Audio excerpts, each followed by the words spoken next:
Avez-vous déjà remarqué ce phénomène étrange? Votre enfant, qui était un ange absolu toute la journée à la crèche ou chez leurs grands-parents, se transforme dès que vous franchissez la porte.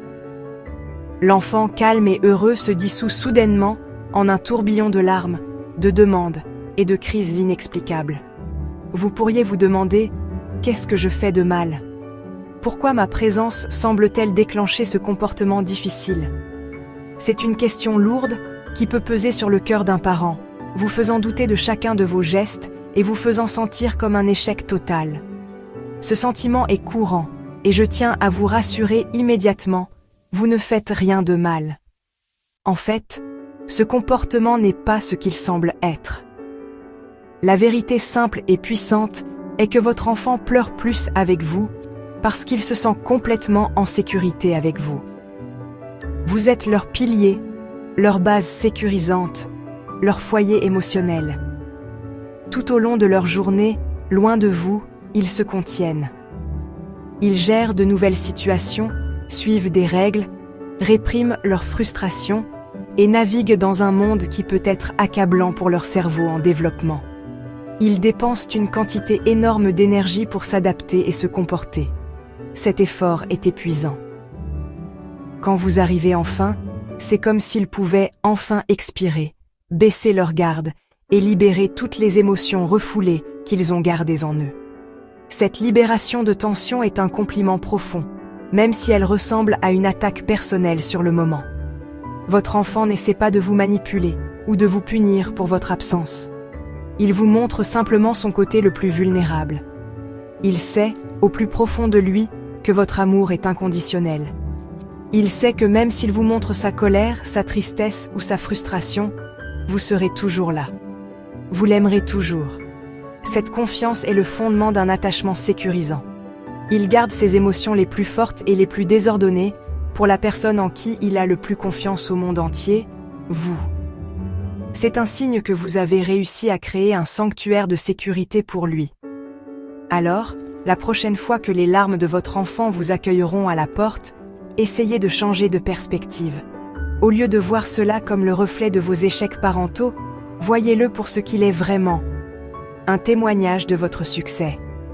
Vous avez construit un lien si fort que votre enfant se sent libre d'être complètement, authentiquement lui-même avec vous, dans toute sa splendeur émotionnelle. Il ne s'effondre pas. Il se lâche dans les bras les plus sûrs qu'il connaisse. Ce n'est pas le signe d'un problème à résoudre, mais le signe d'une connexion profonde et saine à honorer. Vous êtes son havre de paix dans la tempête de ses grandes émotions. Les jeunes enfants sont comme des éponges émotionnelles très sensibles. Ils n'ont pas encore les filtres sophistiqués que les adultes utilisent pour traiter le monde qui les entoure. Ils absorbent tout, la tension dans la pièce, le stress dans votre voix, les soucis tacites qui flottent dans l'air. Même lorsque vous faites de votre mieux pour cacher votre propre fatigue ou frustration après une longue journée, votre enfant perçoit ces courants émotionnels subtils. Il ressent votre énergie à un niveau très profond, et cela influence son propre état interne. Ce n'est pas un processus conscient, c'est une partie primale et intuitive de leur développement. Cette absorption est une voie à double sens. Non seulement ils perçoivent vos émotions, mais ils ont aussi du mal à différencier leurs propres sentiments des vôtres. Si vous vous sentez anxieux, ils pourraient devenir agités sans comprendre pourquoi. Si vous êtes triste, ils pourraient devenir pleurnicheurs ou retirés. Leur propre petite frustration de la journée, un jouet qui a été pris, un ami qui a été méchant, la simple fatigue d'être un tout petit, peuvent être amplifiées lorsqu'elles sont combinées à l'atmosphère émotionnelle à la maison. Ils manquent de capacité cognitive et de vocabulaire pour dire « J'ai eu une journée difficile et je sens que vous aussi ». Au lieu de cela, ils expriment ce cocktail accablant de sentiments de la seule manière qu'ils connaissent, à travers leur corps. C'est là que les pleurs, les gémissements et les crises entrent en jeu. C'est une libération physique d'une surcharge émotionnelle qu'ils ne peuvent pas articuler. C'est la façon dont leur système nerveux décharge tout le stress accumulé, le leur et ce qu'ils ont absorbé de vous. Pensez-y comme à une bouteille de soda qui a été secouée toute la journée. Au moment où vous, la personne en sécurité, arrivez, le bouchon est ouvert et tout le pétillement éclate. C'est désordonné et bruyant, mais c'est un processus nécessaire pour qu'ils retrouvent un état d'équilibre. Ils n'essayent pas d'être difficiles, ils essaient de réguler un monde interne qui semble chaotique et accablant. Par conséquent, il est essentiel de reconnaître cette dynamique sans vous blâmer. Vous n'êtes pas un mauvais parent parce que vous avez vos propres émotions. Vous êtes humain. La clé est de comprendre que votre enfant est un participant actif dans l'écosystème émotionnel de la famille. Lorsque son comportement semble s'aggraver en votre présence, c'est souvent un signal qu'il a besoin d'aide pour traiter tout ce qu'il ressent. Il vous montre, sans vous le dire, qu'il est plein à craquer. Cette compréhension vous permet de réagir avec empathie et connexion plutôt qu'avec frustration et discipline, ce qui peut involontairement ajouter plus de stress à son système déjà surchargé. Lorsque votre enfant se noie dans un océan de grandes émotions, il n'a pas besoin de leçons ou de punitions. Il a besoin d'une bouée de sauvetage. L'une des bouées de sauvetage les plus puissantes que vous puissiez offrir est le don des mots. En aidant votre enfant à nommer ses sentiments, vous lui donnez un outil pour comprendre ce qui se passe en lui. Ce simple acte de nommer peut être incroyablement apaisant. Au lieu de réagir par « arrête de pleurer » ou « qu'est-ce qui ne va pas avec toi maintenant ?», essayez de vous mettre à son niveau, d'établir un contact visuel doux et de faire une simple observation. Utilisez des phrases comme « tu as l'air très triste en ce moment » ou « je vois que tu te sens en colère ». Ces phrases simples ne demandent pas de réponse de la part de votre enfant. Ce ne sont pas des questions auxquelles il faut répondre, mais des reflets à ressentir. Vous pouvez également valider son expérience en disant « c'est normal de se sentir frustré » ou « la journée a été longue et tu te sens fatigué ». Je comprends. Ce langage agit comme un miroir, montrant à votre enfant que vous le voyez et que ses sentiments sont valides et acceptables. Vous n'essayez pas de réparer le sentiment, mais de vous asseoir avec lui. Cette co-régulation, où votre présence calme aide à apaiser son système nerveux agité, est un élément fondamental de l'intelligence émotionnelle et de la résilience. Au-delà des mots, de petits rituels de connexion peuvent faire des merveilles pour ancrer votre enfant et dissiper la tension après une séparation. Ils n'ont pas besoin d'être compliqués ou de prendre beaucoup de temps. Il peut s'agir d'un câlin spécial de bienvenue qui dure 20 secondes entières, permettant à vos deux systèmes nerveux de se synchroniser. Cela peut être 5 minutes de temps de jeu ininterrompu au sol, où vous vous asseyez simplement et le regardez jouer, en lui offrant toute votre attention.